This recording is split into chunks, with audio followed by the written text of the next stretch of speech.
കള്ള ചേട്ടാൻ ഇവിടെ വാടാ. എന്താ മാമ? 78 43 കൂട്ടിയാൽ എത്രണ്ട?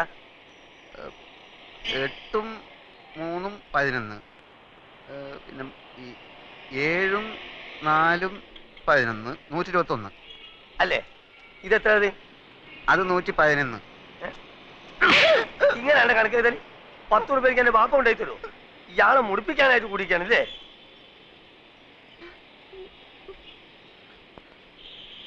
ഈ എന്താണ്ട് കുന്തം മുണിക്കമായിരിക്കണേ? അന്റെ മൂന്ന കാണാനല്ലേ എരപ്പ ഈ ആൾക്കാർ വന്നിക്കണേ? പോയി പണി കള്ള ലക്ഷണം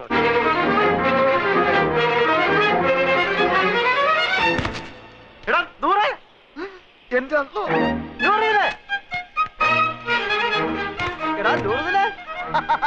എനിക്കറിയാം നീ സ്റ്റേഷനിൽ വന്ന കാണും തിരക്കിനിടപെട്ട് വട്ടം കറക്കിണ്ടാവുന്ന. ഞാനും നിന്നെ പരിധി എവിടെ കാണാൻ? നിന്റെ ഈ മുടിഞ്ഞ കട കണ്ടുപിടിക്കാൻ ഞാൻ എവിടെയൊക്കെ അന്വേഷിച്ച് നീ നിങ്ങൾക്ക് കുടിക്കാൻ എന്ത് ജ്യൂസാ വേണ്ടിയത്? ഗ്രേപ്പ്, പൈനാപ്പിൾ, ഓറഞ്ച്, മാംഗോ, സാത്തുകുടി? ഇനി എനിക്ക് എന്തിനാടാ ജ്യൂസ്? നിന്നെ കണ്ടപ്പോ തന്നെ എല്ലാ ജ്യൂസും ഒരുമിച്ച് കുടിച്ച പോലെ ആയില്ലേ? എവിടെ നിന്റെ അർത്ഥ കൈക്ക് ഉപ്പ് തേക്കാത്ത മാമ? നിന്റെ കട കൊള്ളാമല്ലോ. നിന്റെ മാമ തട്ടിപ്പോയാല് പിന്നെ ഈ കട നിനക്കായിരിക്കും അല്ലേ? ധാരണ്ടേ ഞമ്മക്ക് അറിഞ്ഞൂടാ. നിനക്ക് എന്നെ മനസ്സിലായില്ലേ? എടാ, ഒരു ബെഞ്ചിലിരുന്ന് പഠിച്ച് ഒരു പാത്രത്തിലുണ്ട് ഒരു സിനിമ 3-4 പ്രാവശ്യം ഒരുമിച്ച് കണ്ടടാ. നൂറേ, നിനക്ക് എന്നെ മനസ്സിലായില്ലടാ. കാള് തെറ്റി. പടച്ചോനാണ് മാമ, ഞമ്മക്ക് ഈ ചെയ്താൻ അറിഞ്ഞൂടാ. അറിഞ്ഞുകൂടാത്തവനാണെങ്കിൽ എങ്ങനെയാണ് അർത്ഥമാക്കി ഇപ്പൊ കത്താളെ എന്റെ മാമ നാട്ടുകാർ പറഞ്ഞു കൊടുത്തായിരിക്കും. അതെ, ഒന്ന് വന്നാട്ടെ. വരീ. അതെ, ഈ ചെക്കന്റെ പേര് 100 എന്നാണ് ആൾക്കാരെ പറഞ്ഞത്. അതാരെങ്കിലും പറഞ്ഞു തരണോ? ഇമാതിരി മുമ്പിലായക്കാരെ ഞാൻ ദിവസേന കാണുന്നുണ്ട്. ഞാൻ അങ്ങനത്തെ ആളൊന്നുമല്ല. ഇതൊക്കെ ചോദിക്കാൻ നിങ്ങളാരാ? നിന്റെ പേര് എനിക്ക് ആരും പറഞ്ഞു തന്നീലേ. നിങ്ങളുടെ പേര് തന്നിട്ട് എനിക്ക് എന്ത് കാര്യം? കാര്യം തന്നെ എനിക്ക് പറയുമ്പോ കേക്കാ. നീ ഇപ്പൊ പറഞ്ഞില്ലേ അർത്ഥമാക്കി ഇപ്പൊ കേൾക്കാത്തൊരു മാമനെ പറ്റി? ആ മാമാണ് ഈ മാമ. അയ്യോ മാമ, സോറി മാമ, ഞാൻ അങ്ങനെ ഉദ്ദേശിച്ചൊന്നും പറഞ്ഞല്ല. ഞാൻ ചുമ്മാ പറഞ്ഞ നിർത്തണം നമുക്ക്. ഈ എന്താ നമ്മളെ മാമാന്ന് വിളിക്കണേ? എന്റെ ഉമ്മ എന്താ നമ്മളെ പെങ്ങളച്ചാ? ഇല്ലാത്ത പരിചയം കാട്ടി ഓരോരോ ഹമാറുകൾ വലിഞ്ഞു കയറും കേരളക്കാരെ പറയിപ്പിക്കാൻ. മേലാൽ എന്റെ പൂടിയന്റെ ചുറ്റുവട്ടത്തിൽ എങ്ങനെ കണ്ടാൽ എന്റെ കാൽ അടിച്ചിട്ട് ഞാൻ എൽഷേപ്പ് ആക്കും. ആ പോ പോ ഇങ്ങോട്ട് പോ കളവേ.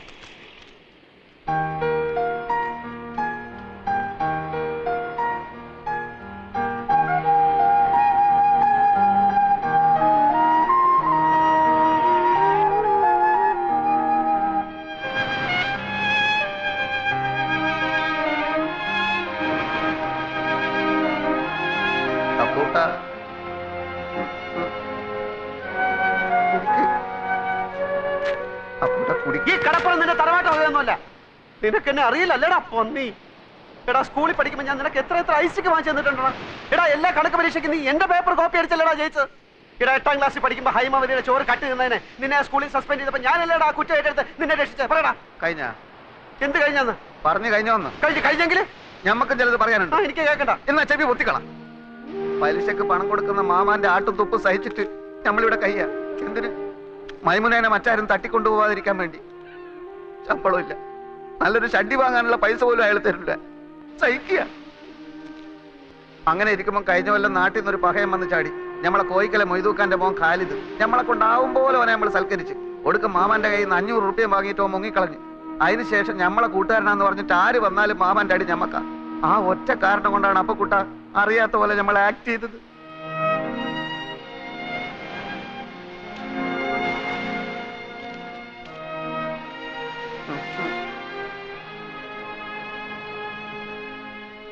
എന്നാലും ഒരെന്നാലുമില്ല. എന്റെ ഈ വിഷമം മാറണമെങ്കിൽ നീ എനിക്ക് ചില സഹായങ്ങൾ ചെയ്തു തരണം. പടച്ചോനെ, എന്ത് സഹായം? അച്ഛന്റെ കേസിന്റെ കാര്യം ഞാൻ എഴുതിയിരുന്നല്ലോ. പെൻഷൻ വരെ അവർ പിടിച്ചു വെച്ചു. ഇളയ പെങ്ങളാണെങ്കിൽ മെഡിസിൻ 3ാം വർഷമാണ്. കേസും ഫീസും ചെലവും നടത്തി ഒരു വഴിയാധാരത്തിന്റെ വക്കിലാണ് ഞാൻ. വീട് വിൽക്കാൻ നോക്കിയപ്പോൾ ഇവിടുത്തെ അളിയെ സമ്മതിക്കുന്നില്ല. നാട്ടിൽ ചെന്ന കടക്കാരെല്ലാം കൂടെ എന്നെ എടുത്തിട്ടിരിക്കുന്നു. ഈ അവസ്ഥയിൽ എനിക്ക് എന്ത് സഹായമാണ് വേണ്ടതെന്ന് നിനക്ക് ഊഹിച്ചൂടെ? ഊഹിക്കാം. ആദ്യം കിടക്കാനൊരു സ്ഥലം, അതെ, പിന്നെ ഒരു പണി. അതെ, രണ്ടും നടക്കൂല. നൂറേ മോനെ അപ്പക്കുട്ട, നമ്മൾ തലയായിക്കുന്ന എവിടെയാന്ന് അറിയാം നിനക്ക്? ഇത് അങ്ങോട്ട് നോക്ക്. ആ ജ്യൂസ് കടയുടെ പിന്നിലൊരു മറയുണ്ട്. അവിടെയുള്ളൊരു ബെഞ്ചിലാണ്. നല്ല വീതിയുള്ള ബെഞ്ചാണോ? ബെഞ്ചിന് വീതി ഉണ്ടോ ഇല്ലയോ എന്നുള്ളതല്ല പ്രശ്നം. പകൽ നേരത്ത് മാമ വരുമ്പോ എന്നെ അവിടെ കാണില്ല. അങ്ങനെ കിടക്കാൻ ഒരിടം കിട്ടി. എവിടെ പോയി എന്ത് ജോലി തേടണമെന്നറിയാതെ നടന്നപ്പോഴാണ് കയ്യിൽ വന്നു വീണ ഒരു പത്രത്തുണ്ടിൽ ഒരു പുതിയ പെയിന്റ് കമ്പനിയിൽ സെയിൽസ് റെപ്രസെന്റേറ്റീവിനെ വേണമെന്നറിഞ്ഞത്. 3000 രൂപ ശമ്പളം, ടൈ കെട്ടണം, ബെൽറ്റും ഷൂവും വേണം, എല്ലാം ഓക്കെ. പക്ഷെ ജോലി വേണമെങ്കിൽ സ്വന്തമായി ഒരു മോട്ടോർ സൈക്കിൾ ഉണ്ടാവണം. ഒന്ന് തൽക്കാലം വാടകയ്ക്കെടുത്ത് ജോലി സംഘടിപ്പിച്ചു. പക്ഷേ അതുകൊണ്ടായില്ല. നൂറിനോട് കാര്യം അവതരിപ്പിച്ചു. നിങ്ങൾ നിങ്ങളുടെ ഇഷ്ടം പോലെ ചെയ്യും. ബാപ്പ എങ്ങാനും അറിഞ്ഞാ അറിയാലോ. അറിയാ എന്റെ കരളെ. പകയാ ചതിക്കല്ലേ. സ്നേഹമുള്ളവളാ മൈമുന. എടാ നൂറെ, 5000 രൂപ കൊടുത്താൽ മാർവാടി ബൈക്ക് വരും. 2000 എന്റെ കയ്യിലുണ്ട്. ഇത് വെച്ച് 3000. ബൈക്കും ജോലിയും കയ്യിൽ. 600 രൂപ അടവുള്ളൂ. എല്ലാം ശരിയാവും. നീ വാ. ഇടക്കാല ആശ്വാസം പോലെ ഒരു മുറിയും പണിയുമായി. ജീവിതം കൂടുതൽ വഷളാവുകയാണ്. ആഹാരവും വാടകയും പെട്രോളും കഴിയുമ്പോൾ ശമ്പളം തീരുന്നു. 3 മാസമായി ബൈക്കിന്റെ കുടിശ്ശിക അടച്ചിട്ടില്ല. ബൈക്ക് വാങ്ങാൻ കാശ് എന്ന മാർവാടിയുടെ ഗുണ്ടകൾ അത് പിടിച്ചു വാങ്ങാൻ തപ്പി നടപ്പ് തുടങ്ങി. അതിലും കഷ്ടമാണ് നൂറിന്റെ മുഖത്ത് നോക്കാൻ. മൈമുനയുടെ 3000ന്റെ പലിശ കയറി വരുന്നു. പെയിന്റ് വിറ്റ് കിട്ടുന്ന കമ്മീഷൻ കൊണ്ട് ജീവിതം മുന്നോട്ട് പോകുന്ന ലക്ഷണമില്ല. നാട്ടിലെ കാര്യം അതിലും കഷ്ടമാണ്. അങ്ങനെ ഇരിക്കെയാണ് കമ്പനിയുടെ സൂപ്പർവൈസർ ബാലൻ ഒരു പെയിന്റ് കട തുടങ്ങുന്ന കാര്യം പറഞ്ഞത്. എംപ്ലോയീസിന് കമ്പനി 90 ദിവസത്തെ സ്റ്റോക്ക് കടം തരും. കച്ചവടം കഴിഞ്ഞ് കാശ് കൊടുത്താൽ മതി. കട തുടങ്ങാനുള്ള കാശ് ബാങ്കിൽ നിന്ന് ലോൺ തരും. ചെറിയ തോതിൽ തുടങ്ങിയതാണ് ഞാൻ. ഇപ്പൊ എല്ലാ ചെലവും പോയിട്ട് മാസം 20,000 രൂപ എന്റെ പാക്കറ്റിൽ കിടക്കും. ഞാൻ ബാങ്കിൽ പോയി അപേക്ഷിച്ചു. 2 വർഷത്തേക്കെങ്കിലും സ്വന്തമായോ വാടകയ്ക്കോ ഒരു കട കയ്യിലുള്ളതായി കാണിച്ചാൽ ലോൺ തരാം എന്ന് സർദാർജി മാനേജർ പറഞ്ഞു. കൊടുക്കാന്ന് പറഞ്ഞിട്ട് മാസം 2ആയി. മാമ അറിഞ്ഞാൽ എന്റെ മയ്യത്തും ഓളെ നിക്കാഹ് ഒരുമിച്ച് നടക്കും. എടാ, അതിപ്പോ ഞാൻ പണം കൊടുത്താലും നിന്റെ മയ്യത്തും അവളുടെ നിക്കാഹും ഒരു ദിവസം തന്നെ നടക്കും. നീ അയാളെ താങ്ങി നടക്കുന്നിടത്തോളം കാലം ഈ നിക്കാഹ് നടക്കില്ല. ഓളെ വേറെ ആരെങ്കിലും കെട്ടിക്കൊണ്ടുപോകും. ബേജാറാക്കുന്ന വർത്താനം പറയല്ലേ അപ്പൊ കുട്ട. നീ ഒരു കാര്യം ചെയ്യും. നീ ആ കട തൂത്തുവായിരുന്ന പണി നിർത്തിയിട്ട് സ്വന്തമായിട്ടൊരു കച്ചവടം തുടങ്ങാൻ നോക്ക്. അതിന് പണം വേണ്ടേ? ഉണ്ടാക്കണം. അതെങ്ങനെ? നീ എന്റെ കൂടെ നിൽക്കേ. ഞാനൊരു പെയിന്റ് കട തുടങ്ങാൻ പോവാണ്. ഒരു 4 ലക്ഷം രൂപയാവും. പണം കായ്ക്കുന്ന മരം എന്തെങ്കിലും നട്ടുപിടിപ്പിച്ചിട്ടുണ്ടെങ്കിൽ 4 ലക്ഷം പോലും. എടാ, ബാങ്ക് തരും. മാനേജറെ പോയി കണ്ടു. നല്ല അമ്പോറ്റി ഒടിച്ചിങ് ലോണിനുള്ള ആപ്ലിക്കേഷൻ കൊടുത്തു. അടുത്ത ആഴ്ച കാശ് കിട്ടും. അപ്പൊ കുട്ടാ നമ്മളെ അങ്ങനെ മണ്ടനാക്കല്ലേ. നിനക്ക് എന്നെ വിശ്വാസം ഇല്ലെങ്കിൽ നീ എന്റെ കൂടെ വാ. ബാങ്ക് മാനേജറുടെ വായിന്ന് തന്നെയൊക്കെ 2 ലക്ഷം രൂപ ഡിപ്പോസിറ്റ് കൊടുത്താൽ 10 ലക്ഷം രൂപയുടെ സ്റ്റോക്ക് വരും. വിറ്റിട്ട് 3 മാസം കൊണ്ട് പൈസ തിരിച്ചു കൊടുത്താൽ മതി. കടയുടെ വാടക 1.25 ലക്ഷം രൂപ. പോയിട്ട് 75,000 25,000 വീട്ടിലേക്ക് അയച്ചു കൊടുത്താലും കുറെ നാളത്തേക്കുള്ള കേസും ഫീസും നടക്കും. ബാക്കി 50,000 15,000 കൊണ്ട് മറ്റേ മോട്ടോർ ബൈക്ക് മാറാടിയുടെ മുഖത്ത് വലിച്ചോണ്ട് കൊടുക്കും. ബാക്കി 35,000 15,000 കൊണ്ട് അന്തസ്സുള്ള വൃത്തിയായിട്ടൊരു സ്ഥലം താമസിക്കാൻ. അപ്പൊ മൈമുനയുടെ 3000 അത് കൊടുക്കും.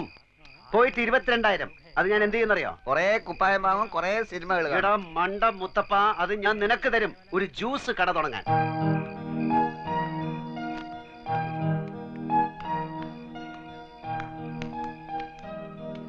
പക്ഷേ ഇതൊക്കെ നടക്കണമെങ്കിൽ ചെറിയൊരു പ്രശ്നമുണ്ട്. എന്ത്? 2 വർഷത്തെ കടവാടക മുൻകൂർ കൊടുത്താലേ ഈ ഓണർ വാടക ചീട്ട് എഴുതി തരൂ.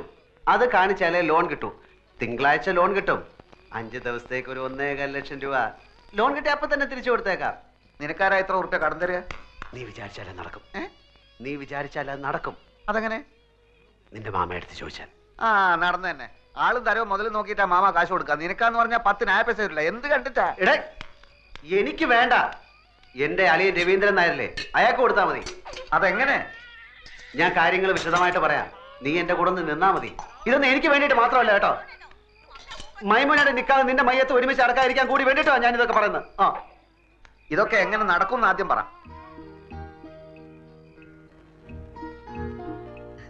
ഞമ്മളിപ്പോ വന്നത് മാമാന്റെ അടുത്ത് ഒരു രഹസ്യം പറയാനാണ്. ഏത് ലക്ഷാധിപതികൾക്കുണ്ടല്ലോ ഇടയ്ക്ക് പണത്തിനൊരു വലിച്ചല്. മൂപ്പരുടെ അളിയന് പുറം രാജ്യത്ത് നിന്ന് ഒരു ബെൻസ് കാർ വന്നു. 50 ലക്ഷത്തിന്റെ. നാളെ കാർ എടുക്കണം. നോക്കുമ്പോ 1.25 ലക്ഷത്തിന്റെ കുറവ്. കുടുങ്ങിയ മാർവാടികൾ എത്ര ലക്ഷം വേണമെങ്കിലും കൊടുക്കും. പക്ഷെ അതിന്റെ പലിശയെ അവര് വാങ്ങും. ഈ പലിശ മാമാക്ക് കിട്ടിയ ചില്ലറ കാര്യമാണോ? 10 ദിവസത്തേക്ക് ചോദിക്കുന്ന പലിശ തരും. ഹലോ, അപ്പു സാറേ ഒന്ന് കേറിയിട്ട് പോയിക്കൂടെ? സമയമില്ല നൂറെ, മാർവാടികൾ കാത്തു നിൽക്കുകയാണ്. മാമ വിടല്ലേ മാമ, മുറുക്കി പിടിച്ചോ, കേറി വരാൻ പറ. ആ വരി ഒന്നുമില്ലേ, നമ്മൾ നാട്ടുകാരല്ലേ. ഇല്ല സമയമില്ല, അതുകൊണ്ടാ. മാർവാടിക്ക് നിങ്ങളെ അളിയൻ കത്ത് തന്നിട്ടുണ്ടാ? തന്ന് കണ്ട ഇംഗ്ലീഷിലാണ് എഴുത്ത്. പ്രിയ മാർവാടി കൊടു 1.25 ലക്ഷം അപ്പുക്കുട്ടന്. അല്ല, നിങ്ങൾ അളിയൻ എവിടാ പണി? ശരി, ഇന്ന എവിടാ താമസം? എല്ലാം ആ കാർഡിലുണ്ട്. എന്താ ചോദിക്ക? അല്ല ഒന്നുമില്ല, അതിപ്പം എല്ലാം തുറന്ന് പറഞ്ഞോ മാമ. അത് അപ്പുക്കുട്ട സാറേ, കണ്ട മാർവാടികൾക്ക് കൊടുക്കുന്ന പലിശ നമ്മുടെ മാമക്ക് കൊടുക്കൂടെ? അത് എന്നോട് ഇപ്പൊ ഇവിടെ ചാവണ്ടാൻ പറഞ്ഞു കടന്നു പോലെ ഒത്ത് നിങ്ങൾ ചാവിടിക്ക്. അല്ലെങ്കിൽ 1.25 ലക്ഷത്തിന് മാർവാടിക്ക് എന്ത് പലിശ കൊടുക്കും? അളിയന് പലിശ അല്ല പ്രശ്നം, കാര്യങ്ങൾ നല്ല വെട്ടിയും തീയും പോലെ നടക്കണം. പലിശ എത്ര വേണമെങ്കിലും കൊടുക്കും. 1.25 ലക്ഷം എടുത്ത് കൊടുക്കും മാമ. ഇവിടെ ഉദ്യോഗമോ ബിസിനസ്സോ ഇല്ലാത്ത ആൾക്കൊന്നും പണം കൊടുക്കൂല. ഒരു കാര്യം ചെയ്, ഞാൻ നാളെ നിങ്ങൾ അളിയന്റെ വീട്ടിലേക്ക് വരാം. നിങ്ങൾ അവിടെ ഉണ്ടാവുമല്ലോ? നാളെ ഞാൻ ഉണ്ടാവില്ല, ഞാൻ ഡൽഹി വരെ ഒന്ന് പോകും. അതെന്തിന്? ഒരാളെ കാണാൻ 3-4 ദിവസം കഴിഞ്ഞ് വരും. എന്റെ കൈ പഠിച്ചോനെ ബാപ്പ. നൂറേ, എടാ നൂറേ, എന്താ മാമ? എന്റെ കൂട്ടുകാരൻ പോവാണ്. നൂറ് രൂപ ഇല്ല, ഓൻ വരുന്നില്ല, ഓൻ ഇവിടെ പണിയുണ്ട്. നിങ്ങൾ പോയിക്കോളി. അപ്പൊ ശരി. ലേശം കാര്യം. എന്ത് കാര്യ മാമ? ഈ എന്തിനാണ് ഇപ്പൊ അർജന്റായിട്ട് അടുക്കളയിൽ പോയത്? കപ്പുണ്ടൊക്കെ? എടാ പ്രായം കഴിഞ്ഞ ഒരു പെൺകുട്ടി ഇല്ലാവത്ത് എത്ര കിട്ടിയാലും പഠിക്കൂലെന്ന് വെച്ചാല്.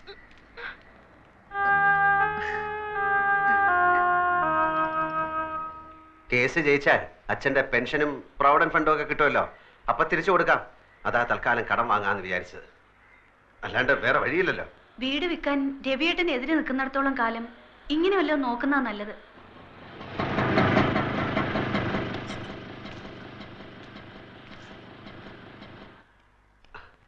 അവരെ കാണുന്നില്ലല്ലോ. 10:30 മണിക്ക് വരാന്ന് പറഞ്ഞ 2 ദിവസം ഞാൻ കുളിക്കുകയോ ഷേവ് ചെയ്യുകയോ ഒക്കെ ചെയ്തു. അതിനെന്താ, ചേട്ടൻ ഇവിടെ കുളിക്കാലോ. ആ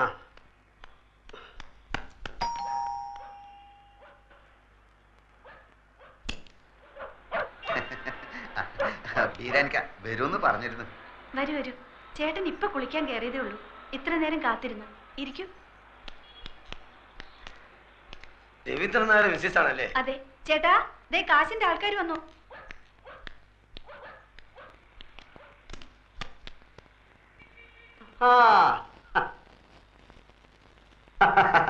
ബീരാനിക്കല്ലേ? ഇതാണ് ആള്. ഞാന് ഷേവ് ചെയ്തോണ്ടിരിക്കായിരുന്നു. അല്ല, നിങ്ങൾ ഷേവ് ചെയ്യുമ്പോ പുരികം പൊരിക്കല്ലോ, അത് തലയിൽ കൂടെ തൈരും കൂടെ ധൃതി തേച്ചപ്പോ എല്ലായിടത്തോടെ ആയിപ്പോയി. ഞാൻ ഓഫീസിൽ പോകാൻ ലേറ്റ് ആയി. നിങ്ങൾ വരുന്നുള്ളത് കൊണ്ട് ഞാൻ ഇപ്പൊ എളുപ്പം ധൃതി തേച്ചപ്പോ ലേറ്റ്. ഇല്ല, നമ്മൾ എത്ര വേണമെങ്കിലും. രാഹുകാലത്തിന് 2.5 മിനിറ്റേ ബാക്കിയുള്ളൂ. ഞാൻ ബീരാനിക്കെ പോലെ ഒരു വലിയ മനുഷ്യന്റെ ആദ്യമായിട്ട് ക്യാഷ് വാങ്ങിക്കാമല്ലോ, അപ്പം നമുക്ക് ലേറ്റ് ആക്കണ്ട. രാഹുകാലം തെറ്റിക്കാതെ ഇതിലിപ്പത്തിന് ഒപ്പിട്ടേക്ക്. സത്യമുള്ള പൈസ ആയതുകൊണ്ട് പലിശ കുറച്ച് കൂടുന്നേ ഉള്ളൂ. സാരമില്ല, ആവശ്യക്കാരന് ഔചിത്യമില്ലല്ലോ. ഇവിടെ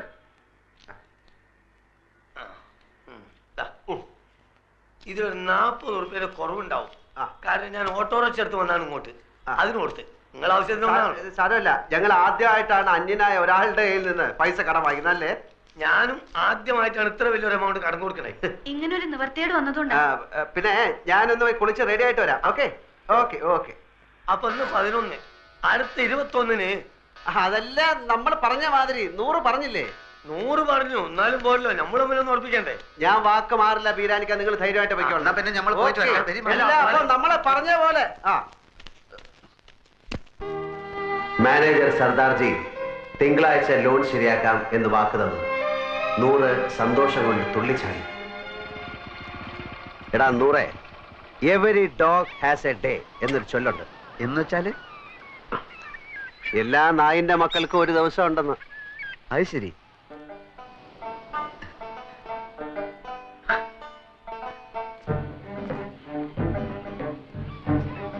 നൂറേ, ഉപദ്രവിക്കല്ലേ, നമ്മളൊരു കിനാവ് കാണാണ്. പണമില്ലാത്ത ഒരു കിനാവ് കാണാൻ പാടില്ല എന്നാ പറയാ. നമ്മളിൽ ഇപ്പൊ പണം ഉണ്ടല്ലോ, നമ്മളും കാണട്ടെ ഒരു കിനാവ്. വലിയ നിധി കിട്ടിയവൻ കാണുന്ന ഒരു കിനാവ്, കിനാവ് കിനാവ്. വലിയ പാദുഷമാര് കാണുന്ന ഒരു കിനാവ്, കിനാവ് കിനാവ്.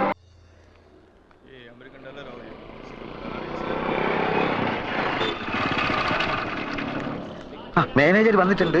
ഞാൻ ചോദിച്ചു, ഇനി പറഞ്ഞ പോലെ ഒന്നല്ല, ആള് ഭയങ്കര ചൂടന, എല്ലാരും ഇട്ട് ചാടിക്കുന്ന കണ്ടു. എടാ അതൊക്കെ ബാങ്കിലെ എന്നോട് വലിയ കാര്യമാണ്. നീ വാ, ഞാൻ കാണിച്ചു തരാം.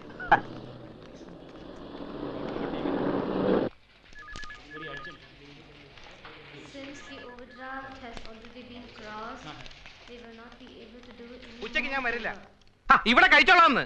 ഇവിടെ നേരത്തെ ഇരുന്ന മാനേജർ ഒരു സർദാർജി മൊത്തം കുളമാക്കിയിട്ട് പോയിരിക്കുകയാണ്. വേണ്ടെന്ന് പറഞ്ഞില്ലേ? What you want? സാറ് പുതുതായിട്ട് വന്നാണല്ലേ? നേരത്തെ ഇരുന്ന സിംഗ് സാറിനെ എനിക്കറിയാം. സാറിന് പൂ എടുത്തോണ്ട് പോണോ? പൂ എനിക്ക് അലർജിയാ.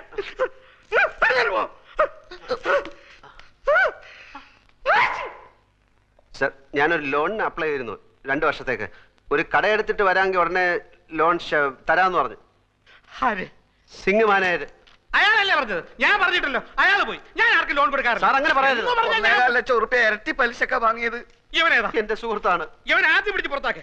ഇവനെ കണ്ടപ്പോഴേ എനിക്ക് അലർജി അറിയാതെ. പിടിച്ച് പുറത്താക്കെ. No, it's not possible. Just ask him to leave immediately. Okay? Sir, എന്താ തന്റെ പേര്? അപ്പുക്കുട്ടൻ. ആപ്ലിക്കേഷനിൽ ജി അപ്പുക്കുട്ടൻ നായർ ചേരിയിലെന്നാണ്. സാറിന്റെ പേരെന്താണ്? ഇയാളുടെ കൂടെ പോയി തന്റെ ആപ്ലിക്കേഷൻ തിരിച്ചു മേടിച്ചോണ്ട് പൊയ്ക്കോളൂ. സാർ, ഞാനൊരു മലയാളിയാണ് സാർ. അതുകൊണ്ട് തന്നെ തരില്ലെന്ന് ഉറപ്പിച്ചത്. മലയാളിയിൽ നിന്ന് കേട്ടാ എനിക്ക് അലർജിയാ. സാർ, ഞാൻ ആത്മഹത്യ ചെയ്യും സാർ. ലോക ചരിത്രത്തിൽ ഇന്ന് വരെ ബാങ്ക് ലോൺ കിട്ടാത്തതിന്റെ പേരിൽ ഒരാൾ ആത്മഹത്യയായിട്ട് ഞാൻ കേട്ടിട്ടില്ല. ആ കണ്ടിട്ടാണോ? Please get out. Sir, please പിടിച്ച് പുറത്താക്കണോ? Sir, please sir. പറയുന്നു കേട്ടോ. രാവിലെ ഞാൻ ഓരോരുത്തമ്മ കെട്ടിയെടുത്തോളൂ. പൂവും കായും അവന്റെ. ഇനി നമ്മൾ എന്ത് ചെയ്യണം? നമ്മളോ? എനിക്കെന്താ കുഴപ്പം? 2000 ഉറുപ്പ്യന്റെ പണി, മോട്ടോർ സൈക്കിള്, താമസിക്കുന്ന സ്ഥലം എല്ലാം ഉണ്ടല്ലോ. ഞമ്മക്കെന്താ ഉള്ളത്? മാമയും പോയി, മൈമുനയും പോയി. കയ്യിലാണെങ്കിൽ കാശില്ല. പടച്ചോനെ കണ്ണിലിരുട്ട് കയറുന്നത് പോലെ തോന്നുന്നു. അത് സന്ധ്യയാവാൻ പോകുന്നോണ്ട് തോന്നുന്നായിരിക്കും. എന്ത് ഇരുട്ട്? അപ്പൊ നെഞ്ചിൽ കത്തിക്കൊണ്ടിരിക്കുന്ന തീയ? എടാ, എന്റെ അവസ്ഥ ഒന്ന് ആലോചിച്ച് നോക്ക്. ഒരു പൂവെടുത്ത് ചെവിയിൽ വെച്ചിട്ട് റോഡിൽ കൂടി ഒന്ന് ഓടിയാലോ എന്ന് ആലോചിച്ചിരിക്കുകയാണ് ഞാൻ. ഓ, എന്തൊക്കെ ബഹളങ്ങളായിരുന്നു. 3000 ഇവിടെ, 5000 അവിടെ, 25,000 രൂപന്റെ പാപ്പനം. നമ്മളൊന്നും പറയുന്നില്ല. നീ കൂടുതൽ വർത്താനൊന്നും പറയണ്ട. നിന്റെ അത്യാഗ്രഹം കൊണ്ടാ കിട്ടാനുള്ളതും കൂടെ കിട്ടാതെ പോയത്. പാദുഷയുടെ സ്വപ്നം. ഇടാ, സ്വപ്നം കാണുന്നതിന് ചില അതിരൊക്കെ ഉണ്ട്. ദൈവത്തിന് അർക്കാത്തൊന്നും സ്വപ്നത്തിൽ കാണാൻ പാടില്ല.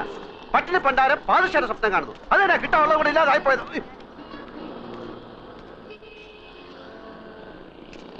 എടോ, എന്റെ വണ്ടി നമ്പർ ട്രാഫിക്കാരൻ കുറിച്ചെടുത്തോണ്ട് പോകുന്നു. ഇതിന്റെ കുറ്റി പറയല്ല. അവിടെ ഇവിടെ വണ്ടി വെച്ച് കഴിഞ്ഞാല് ക്രെയിന് വന്ന് എടുത്തോണ്ട് പോകും.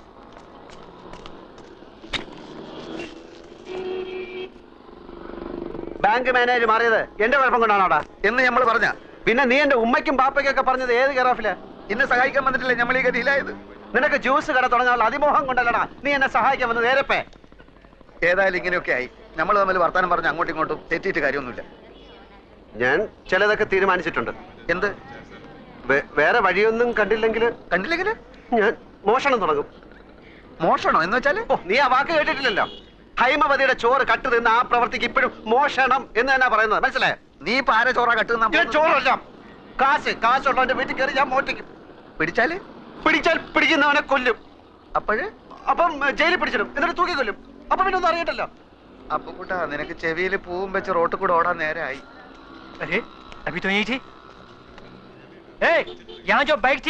അതെടുത്ത് അപ്പുറത്ത് മാറ്റി വെച്ചിട്ടുണ്ട്. മാസം അടയ്ക്കാനുള്ള കാശ് അടയ്ക്കാത്തോണ്ട് മാർവാടി ബൈക്ക് എടുക്കാൻ ചട്ടമ്പികളെ അയച്ചിരിക്കുകയാണ്. ഓ ഗാഡിയിലേക്ക്